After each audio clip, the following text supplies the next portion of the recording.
जय हिंद दोस्तों, मैं अभिराज स्नेही इस यूट्यूब चैनल में आपका स्वागत करता हूं। आज हम करने जा रहे हैं मॉडर्न हिस्ट्री की 10वीं क्लास। पिछले क्लास में हम पढ़ रहे थे कि अंग्रेजों ने आंग्ल मराठा युद्ध के तहत मराठा साम्राज्य को अपने अधीन कर लिया। अभी तक हमने समझा है कि सबसे पहले अंग्रेज क्या करते हैं, बंगाल को जीतते हैं।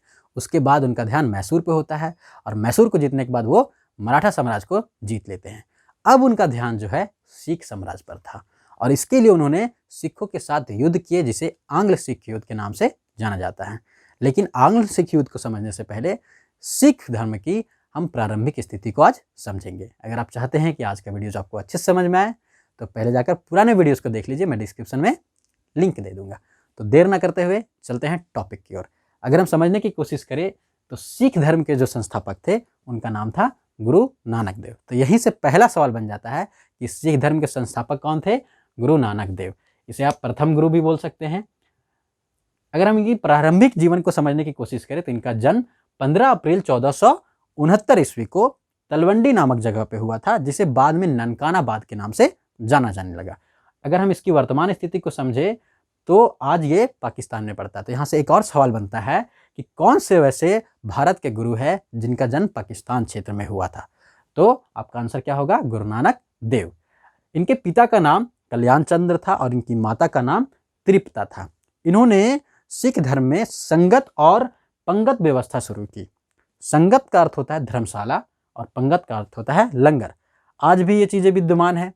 इसे अस्थायी रूप देने वाले इसके बाद के गुरु जो है अंगद ने इन्हें अस्थायी रूप दिया था। तो आज आप इसे देख सकते हैं। इनकी मृत्यु करतारपुर में हुई थी। करतारपुर नगर को बसाया भी किसने था? गुरु नानक देव ने था। वहीं पे इनकी मृत्यु 1539 ईस्वी में हो जाती है। इनके पश्चात गुरु अंगद सिखों के दूसरे गुरु बनते हैं, जो 1539 ईस्वी में गुरु बनते हैं। इनका प्रारंभिक नाम जो था वो लहना था और इन्होंने गुरुमुखी लिपि का आविष्कार किया था। अगर हम समझने की कोशिश करें तो जिस तरीके से हमारी हिंदी भाषा की लिपि देवनागरी है, अंग्रेजी भाषा की लिपि रोमन होती है, ठीक उसी तरह पंजाबी भाषा की जो लिपि होती है वो गुरुमुखी लिपि होती है, जिसका आविष्कार किसने किया था? गुरु अंगद ने किया था। ये सवाल कई बार पूछा जा चुका है एसआई में, बीपीएससी में, तो आप ध्यान देंगे, ठीक है। इसके बाद जो तीसरे गुरु थे उनका नाम था अमरदास, जो 1552 ईस्वी में सिख धर्म के गुरु बनते हैं, जो सिखों के तीसरे गुरु हैं। आप नंबर भी याद रखेंगे क्योंकि कभी कभी जो है वो क्रम बनाने के लिए क्वेश्चन पूछे जाते हैं। अमरदास जी के बारे में अगर समझने की कोशिश करें तो इन्होंने सिख धर्म को संगठित रूप प्रदान किया, जिसके लिए उन्होंने 22 जगहों पर गद्दी बनाई और अपनी गद्दी गोविंदवाल में स्थापित किया। ये जो थे वो सिख धर्म में जितनी भी कुरीतियां थी उसके विरोध करते थे, सती प्रथा के घोर विरोधी थे और अंतरजातीय विवाह और पुनर्विवाह के समर्थक थे। इनसे अकबर जो है काफ़ी खुश रहा करते थे। हम समझ रहे हैं इस समय मुगल शासक चल रहा था भारत में, तो अकबर जो थे इनसे काफ़ी खुश रहा करते थे, जिससे मिलने के लिए वो पंजाब आते हैं और इनकी पुत्री होती है जिनका नाम बीबी भानी है, उन्हें 500 बीघा भूमि जो है वो दान करके जाते हैं, ठीक है। तो अमरदास की मृत्यु 1574 ईस्वी में हो जाती है और इसके पश्चात सिखों के चौथे गुरु जो है वो बनते हैं रामदास, जो कोई और नहीं इनके दामाद होते हैं, ठीक है। तो रामदास जी के बारे में अगर हम समझने की कोशिश करें तो रामदास जी ने 1577 ईस्वी में अमृतसर नगर बसाया। जो जमीन इन्हें दी गई है 500 बीघा अकबर के द्वारा, उसी जगह पे इन्होंने अमृतसर नगर को बसाया, ठीक है। और इनसे भी अकबर जो है काफ़ी खुश रह रहे थे, तो जिसके कारण जो तीर्थ यात्रा में जो कर लगता था उसे कर मुक्त कर दिया अकबर ने। और यहीं से रामदास के समय से ही गुरु का पद जो है वो पैतृक हो जाता है। तो अभी तक हमने जो पढ़ा उसे थोड़ा सा रिवाइज कर लेते हैं। सिखों के प्रथम गुरु कौन है? गुरु नानक देव। उसके बाद सिखों के दूसरे गुरु कौन है? गुरु अंगद। उसके बाद तीसरे गुरु गुरु अमरदास और चौथे गुरु जो है वो रामदास है।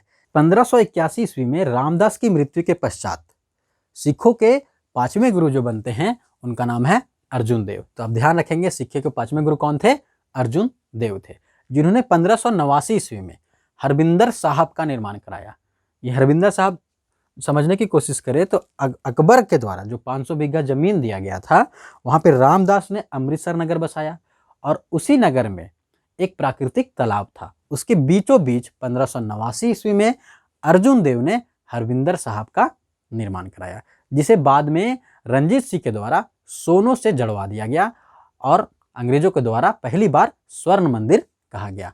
आप देखते होंगे गोल्डन टेम्पल अभी बहुत ज़्यादा फेमस है, तो आपसे पूछा जाए स्वर्ण मंदिर का निर्माण किसने कराया, तो आपका क्या जवाब होगा, अर्जुन देव ने कराया। इनकी एक और बड़ी उपलब्धि है जो 1604 ईस्वी में आदि ग्रंथ की रचना की। इनसे पहले जो गुरु थे उनके उपदेशों को एक बुक में संकलित कराया और जिसका नाम दिया उन्होंने आदि ग्रंथ, जो सिख धर्म की धार्मिक पुस्तक थी। आगे चलकर क्या हुआ कि इन्होंने जहांगीर का एक पुत्र था जिसका नाम था खुसरो, उनको अपने यहाँ शरण दे दिया। फलस्वरूप जहांगीर के द्वारा 1606 ईस्वी में अर्जुन देव को फांसी दे दी जाती है। अब होना क्या है, अर्जुन देव को फांसी दे दी गई, तो इसके पश्चात हरगोविंद सिंह 1606 ईस्वी में गद्दी पर बैठते हैं। लेकिन ये गद्दी पर पहले के गुरु की तरह नहीं बैठते हैं, गद्दी पर बैठते हैं शस्त्रों के साथ। इन्होंने सिखों में सैन्य शिक्षा प्रारंभ कर दिया और अमृतसर नगर में किलेबंदी करा दी।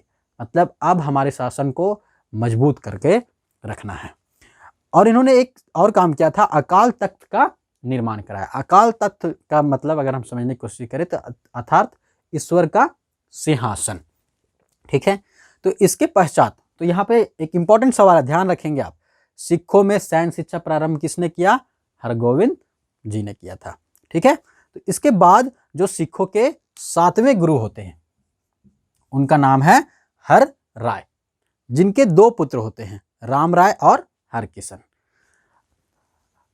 औरंगजेब के भाई दारा सिकोह, जो औरंगजेब का विद्रोही है, उनका साथ दिया इन्होंने। तो इनको औरंगजेब अपने दरबार में बुलाते हैं। तो इन्होंने क्या किया कि अपने पुत्र राम राय को उनके दरबार में भेज दिए।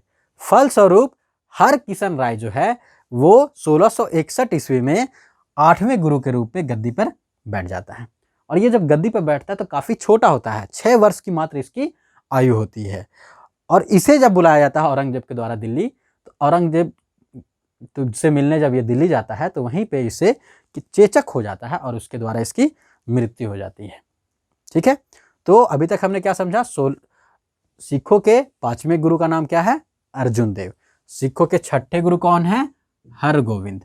और सिखों के 7वें गुरु हर राय हरकिशन। बड़ा बहुत आसान है, आप ध्यान देंगे तो हरगोविंद, हर राय, हरकिशन, हर लगा हुआ है ना, क्योंकि देखो क्रम पूछा जाता है सिखों के गुरुओं के, इसलिए यहाँ पे आपको ध्यान रखने की कोशिश करनी है। हरकिशन की मृत्यु के पश्चात सिखों के जो 9वें गुरु बनते हैं उनका नाम है तेग बहादुर, ठीक है।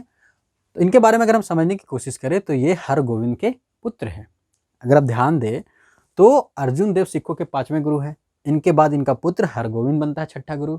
लेकिन इनके पश्चात 7वें गुरु जो है हर राय, वो इनके पुत्र ना होकर इनके पौत्र होते हैं। और इसके पश्चात इनका पुत्र हरकिशन गद्दी पर बैठता है। लेकिन जब हरकिशन की मृत्यु होती है तो उनके मुंह से एक शब्द निकलता है, बाबा बकाले, अर्थात मेरा उत्तराधिकार बाकला गांव से होना चाहिए। और जिसके फलस्वरूप 1664 ईस्वी में तेग बहादुर को सिखों का गुरु बनाया जाता है। अगर हम समझने की कोशिश करें तो इन्होंने सिख धर्म की रक्षा के लिए खुद को निछावर कर दिया और सही अर्थों में ये हिंद ए चादर कहलाए। इसी समय मुगल शासक जो है औरंगजेब है, उन्होंने वो क्या है कि सबको इस्लाम धर्म अपनाने के लिए ज़बरदस्ती कर रहे थे। लेकिन इनको काफ़ी लालच देने के पश्चात भी ये धर्म परिवर्तन नहीं करते हैं, जिसके कारण औरंगजेब के द्वारा दिल्ली के दिल्ली का चांदनी चौक के जगह पे इनकी शीश कटा दी जाती है, इनका सर काट दिया जाता है, जिसे शीश महल के नाम से आज जाना जाता है, ठीक है। तो इनकी मृत्यु के पश्चात गुरु गोविंद सिंह सिखों के 10वें गुरु बनते हैं, जो कि सिखों के अंतिम गुरु भी होंगे, ठीक है। अगर हम गुरु गोविंद सिंह के बारे में समझने की कोशिश करें, बीपीएससी वाले खासकर इसको ध्यान से पढ़ेंगे, क्योंकि इनका जन्म जो है 22 दिसंबर 1666 ईस्वी को पटना में हुआ था। तो यहाँ से बीपीएससी से डायरेक्ट सवाल पूछे जाते हैं, तो ध्यान देंगे।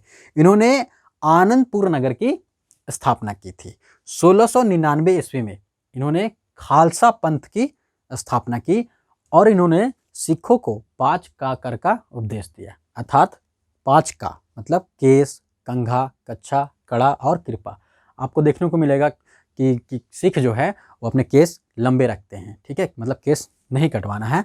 और उनके पास कंघा भी आपको मिल जाएगा और वो कच्छा पहनते हैं और कड़ा पहनते हुए भी आपको दिखेंगे, और कृपान धारण करते हुए तो आप देखते हैं पगड़ी धारण करते हुए, ठीक है। और इनके 2 बेटे जो थे वो चमकौर के युद्ध में संघर्ष करते हुए मारे जाते हैं। तो हालांकि यहाँ से सवाल नहीं पूछा जाता, लेकिन आप ध्यान रखेंगे, ठीक है। और इनके 2 बेटों को, जिनका नाम जोरावर सिंह और फतेह सिंह था, मुगलों के द्वारा दीवार में जिंदा चुनवा दिया जाता है। देख रहे हैं आप मुगलों की बेरहमी, कितने बेरहम हो गए हैं, ठीक है। और इन्होंने जो है आदि ग्रंथ जिसकी रचना अर्जुन देव ने की थी उसको संकलित करवाया, और इन्होंने बोल दिया कि आगे से कोई और गुरु नहीं बनेंगे, क्योंकि जब नेक्स्ट गुरु बनने की बात होती है तो 2 गुरुओं को लेकर के उत्तराधिकार का युद्ध होता है, जिससे आंतरिक कलह होता है, जिससे सिख जो है वो कमजोर हो जाते हैं। इसलिए इन्होंने बोला कि आगे से कोई गुरु नहीं बनेगा, और इन्होंने आदि ग्रंथ को ही, मतलब गुरु ग्रंथ साहिब को ही गुरु मान लिया गया। तो आप इस तरह से अगर देखें तो अंतिम गुरु गुरु गोविंद सिंह हैं, लेकिन फिजिकल रूप में अगर नहीं है, पुस्तक के रूप में, तो इनके कौन गुरु हैं? गुरु ग्रंथ साहिब मान लिया गया, ठीक है।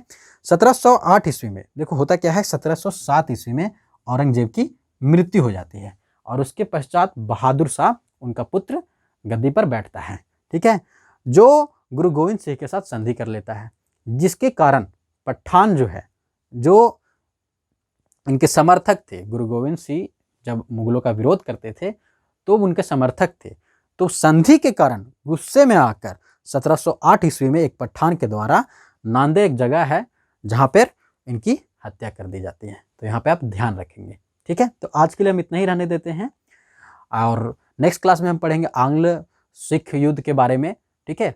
और अगर हमारा वीडियो आपको पसंद आ रहा हो तो लाइक करना ना भूले, कमेंट करें और अपने सभी दोस्तों तक जरूर पहुँचाएं। लास्टली थैंक यू एंड जय हिंद।